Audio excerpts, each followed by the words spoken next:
आस्था times, समाजसेवेची आस्था असणारं एकमेव व्यासपीठ। अनिकेत फडतरे ज्यांची IAS पदी या ठिकाणी निवड झाली, त्यांचा सत्कार Shri Datta India private limited Sakharwadi व या साखरवाडी परिसरातील सर्व संस्था व सर्व ग्रामस्थांच्या वतीनं या ठिकाणी या कार्यक्रमाचं आयोजन केलेलं आहे।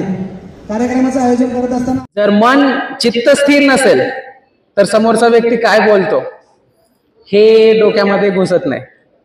अगदी मोजक्या शब्दामध्ये माझ्याबद्दल परिचय, माझी माहिती, माझ्या कुटुंबियाची माहिती, माझा प्रवास हे सगळं अगोदरच त्याचा उल्लेख केलेला आहे। पण ज्या गोष्टी मी गेल्या माझ्या 8 वर्षांच्या प्रवासामध्ये शिकलो त्याचे एक 3 गुरुमंत्र मी आज विद्यार्थ्यांना सांगू इच्छितो। मी देखील जिल्हा परिषदच्या शाळेमध्ये शिकलो। जिल्हा परिषदेच्या शाळेत असताना कोणाला अपेक्षा नसते की यशाच्या या शिखरापर्यंत आपण पोहोचू शकतो। साखरवाडीचं भाग्य असं मोठं आहे की इथे मार्गदर्शनासाठी, विद्यार्थ्यांना गायडन्ससाठी शिक्षकांचा, अगदी झोकून देणाऱ्या शिक्षकांचा फौजफाटा खूप मोठा आहे। विद्यार्थ्यांना माझी नम्र विनंती राहील, ज्या क्षेत्रामध्ये तुम्हाला जायचं आहे, जे तुम्हाला अचीव करायचं आहे ते सर्व शक्य आहे। आणि पालकांना विशेषतः माझा खूप आग्रह राहील, संक्रमणाच्या काळामध्ये जेवढा एक्सपोजर तुम्हाला तुमच्या मुलांना देता येईल, माझ्या पप्पांनी मला कधीच कशासाठी थांबवलं नाही। मी IPS झाल्यानंतर शाळेमध्ये माझा सत्कार झालेला, त्यावेळी देखील हीच गोष्ट बोललो होतो। माझे पप्पा BSNL मध्ये काम करत होते। पप्पांच्या सोबतच्या व्यक्तींनी संपत्ती जमवली। मला नेहमी प्रश्न पडायचा, पप्पांची सॅलरी पण सेम आहे, पप्पांच्या कलिग्सची सोबतच्यांची पण पगार सॅलरी सेम आहे, पण त्यांचं घर चांगलं, जमीन, सोनं, खूप मोठ्या त्यांनी संपत्ती कमवल्या, पण आम्ही आहे तिथेच राहिलो। मला समजायचं नाही की नक्की काय प्रॉब्लेम आहे। तर माझ्या पप्पांनी त्यांची जेवढी आयुष्याची पुंजी आहे, त्यांनी जेवढं कमवलं तेवढं सगळं त्यांनी आमच्या तिघांमध्ये इन्व्हेस्ट केलं। माझ्या ताईने कमिन्स मधून इंजिनिअरिंग केलं, परिस्थिती हालाकीची होती। त्यानंतर माझ्या दीने, माझी मधली बहीण मोनाली फडतरे, सगळ्यांना कदाचित माहिती असेल, ती आता डेप्युटी ऑडिटर जनरल आहे। सुरुवातीला तिने या यशाला गवसणी घातली। माझं श्रद्धास्थान, माझं प्रेरणास्थान ही माझी बहीण, मोठी बहीण नेहमीच माझे श्रद्धास्थान राहिलेली आहे। तर मला प्रश्न पडायचा की पप्पांनी नक्की काय अचीव केलं लाईफमध्ये। तर त्यांनी जेवढं कमवलं हे सगळं आमच्यामध्ये इन्व्हेस्ट केलं। तर पालकांना माझा आग्रह राहील, स्वतःच्या मुलांमध्ये इन्व्हेस्ट करा, चांगले मुलांवर संस्कार करा। मुलं 8वी पर्यंतच बिघडतात किंवा घडतात। जन्माला आल्यानंतर जसं मुलांना समजायला लागतं, ते 7वी 8वी पर्यंतच तुम्ही मुलांना घडवू शकता किंवा तुम्हीच मुलांना बिघडवू शकता। मुलांना काय लागतं आहे, मुलांना सगळ्या गोष्टींचं एक्सपोजर द्या। त्यांची वाढ कुठेही खुंटणार नाही, आपण त्यांच्या मार्गामध्ये कुठेही अडथळा बनणार नाही, ही दक्षता पालकांनी बाळगायला हवी।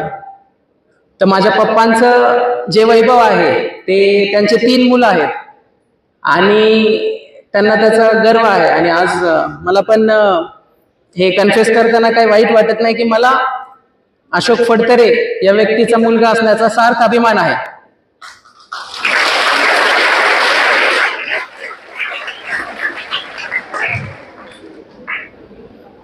माझ्या या प्रवासामध्ये अनेक अदृश्य हातांनी मला मदत केली। घरामध्ये आज देखील इथे मी बघतोय महिला अगदी नाही येतच। आपली संस्कृती पुरुष प्रधान संस्कृती आहे। मुली आहेत कारण शाळेचे विद्यार्थी बोलवले आहेत म्हणून विद्यार्थी इथे आलेले आहेत, पण महिला इथे कुठेच दिसत नाहीत। मी नेहमी सांगतो, कुठल्याही देशाची, कुठल्याही समाजाची किंवा कुठल्याही कुटुंबाची प्रगती कुटुंबातल्या अर्ध्या सदस्यांना, देशातल्या अर्ध्या लोकसंख्येला इम्पॉवरिश, मराठी शब्द आठवत नाहीये मला, ठेवून होऊ शकत नाही. पक्षी एका पंखाने कधीच उडू शकत नाही. पक्षाला उडण्यासाठी दोन्ही पंख लागतात. समाज देखील तसाच आहे, कुटुंब देखील तसंच आहे आणि देश देखील तसाच आहे. स्टेट इज इंडिव्हिज्युअल विटराज असं एक प्लेटो नावाचा खूप मोठा फिलॉसॉफर होऊन गेला. त्यानं सांगितलंय समाज हे लोकांचं प्रतिबिंब आहे, देश हे देखील लोकांचंच प्रतिबिंब आहे किंवा समाजाचं प्रतिबिंब आहे. ज्यावेळी आपण म्हणतो की सरकार भ्रष्ट आहे, त्याचा अर्थ असा होतो की लोक भ्रष्ट आहे म्हणून सरकार भ्रष्ट आहे. कारण समाज हे लोकांचं प्रतिबिंब असतं, देश हे समाजाचं प्रतिबिंब असतं आणि स्त्रिया किंवा मुली या समाजाचा अर्धा भाग आहेत. तर जसं पक्षी एका पंखाने उडू शकत नाही, तसा कुठलाही समाज किंवा कुठलाही देश हे अर्ध्या लोकसंख्येला अंधाराखाली ठेवून विकसित होऊ शकत नाही किंवा तो समाज प्रगल्भ होऊ शकत नाही. सांगायचं तात्पर्य एवढंच की माझी आई इथे आहे, माझी ती स्ट्रेस बस्टर आहे. स्ट्रेस बस्टर म्हणजे मला नेहमी टेन्शन आलं की माझ्या आईकडे जातो मी. अशा व्यक्तींची आवश्यकता असते आपल्याला, जे आपला मेंटल पीस, जे अध्यात्म किंवा जे स्पिरिच्युअलिझम आहे ते तुमचं जपण्याचं काम ही अशी व्यक्ती करत असते तुमच्या आयुष्यामध्ये. भलेही तिचं दिसणारं असं माझ्या यशामध्ये काही वाटा नसेल, पण अदृश्य हात, तिचे आशीर्वाद हे नेहमीच माझ्यासोबत होते आणि या निमित्ताने मला तिचे देखील खूप आभार मानावेसे वाटतात. तिचा मी नेहमीच ऋणी आहे. पालकांना विशेषतः माझी विनंती आहे की या गोष्टीकडे तुम्ही दुर्लक्ष करू नका. मुला मुलींमध्ये भेदभाव करणं टाळा. तिसरं आणि महत्वाचं जे विद्यार्थ्यांना मला सांगायचं होतं हे की स्वप्न बघा. स्वप्न बघितल्याशिवाय काय होत नाही. लहान असताना मला वाटायचं की आर्मीमध्ये जावं. जिल्हा परिषदच्या शाळेत शिकत असताना मला वाटायचं की मी माध्यमिक शाळेत का शिकत नाही, साखरवाडी विद्यालय माध्यमिक विभागामध्ये का शिकत नाही. साखरवाडीत आल्यानंतर मला असं वाटलं मी फलटणमध्ये का नाही शिकत, फलटणची शाळा आपल्यापेक्षा चांगली असेल. परत फलटणला गेल्यानंतर मला असं वाटलं की सातारमध्ये का नाही शिकत. सातारमध्ये गेल्यानंतर असं वाटलं पुण्यामध्ये का नाही शिकत. तात्पर्य एवढंच आहे की आपली बुद्धी, आपली क्षमता ही आपल्याला माहिती नसते. आपण आपल्या त्या क्षमतेवर जर कार्य केलं तर जगामध्ये अशक्य असं काही नाहीये. मला विद्यार्थ्यांना हेच सांगायचं आहे की तुम्ही स्वप्न बघा आणि वेड्यासारखे ते पूर्ण करण्यासाठी मागे लागा. या प्रवासामध्ये तुम्हाला यश येईल, अपयश येईल, त्याने खचून जाऊ नका. माझा पहिल्या प्रयत्नामध्ये नाही झालं, माझं दुसऱ्या प्रयत्नामध्ये झालं, परंतु तोच दुसरा प्रयत्नाचं फलित मला तिसऱ्या प्रयत्नात मिळालं. दुसऱ्या प्रयत्नामध्ये केस झाली आणि 6 वर्ष मला वाट बघावं लागलं. केलेली पुण्य कधीच वाया जात नाही. या नात्या रूपाने तुम्हाला ती पे ऑफ करत असते. कधी ना कधी त्याची तुम्हाला फळं मिळणार असतात. 10 दिवस चांगलं करून 11व्या दिवशी वाईट केल्यानं फरक काहीच पडत नाही. पण तुम्ही कंटिन्युअस चांगलं केलं तर 10 दिवसांची फळं तुम्हाला हे 100व्या दिवशी मिळते, पण ते नक्की मिळते. हा नियम आहे, हा पर्यावरणाचा, हा प्रकृतीचा नियम आहे. त्यामुळे घडा जसा थेंबाथेंबाने भरतो तसा तुमचं आयुष्य हे दिवसादिवसाने घडत असतं. विद्यार्थ्यांना म्हणून मला सांगायचं आहे की तुम्ही स्वप्न बघा आणि स्वप्नपूर्तीसाठी झपाट्याने त्याच्या मागे लागा. आता मी तुमचा जास्ती टाइम घेत नाही. मला माहिती आहे विद्यार्थ्यांची चुळबुळ सुरू झालेली आहे. बाकी पालक वर्ग देखील बराच वेळ झालं थांबलेले आहेत.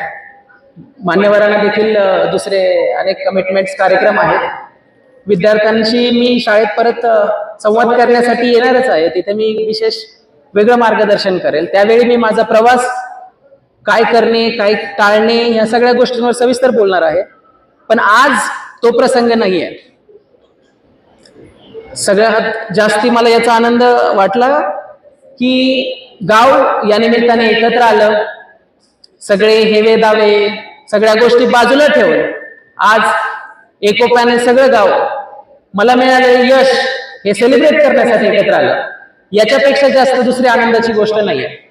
साखरवाडी गावचा पुत्र म्हणून देशामध्ये मी कुठेही असेल, मी तुम्हाला शब्द देऊ इच्छितो, मला शक्य असेल आणि कायद्याला धरून असेल तर तुमचं प्रत्येक काम करण्यासाठी तुम्ही मला हक्काने फोन करू शकता.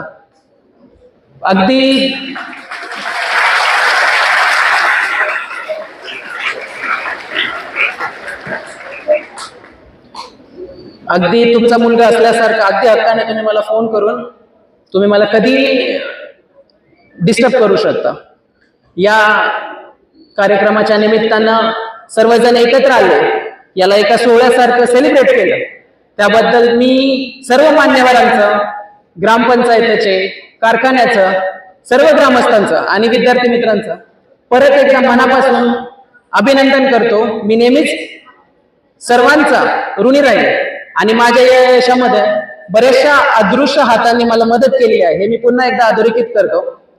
सर्वांची नावं घेणं शक्य नाही मला इथे, त्याबद्दल दिलगिरी व्यक्त करतो आणि इथेच थांबतो. धन्यवाद. आमच्या नवीन बातम्या पाहण्यासाठी आजच आमच्या आस्था टाइम्स न्यूज चॅनलला यूट्यूबवर सबस्क्राईब करा आणि बेल आयकॉन प्रेस करा.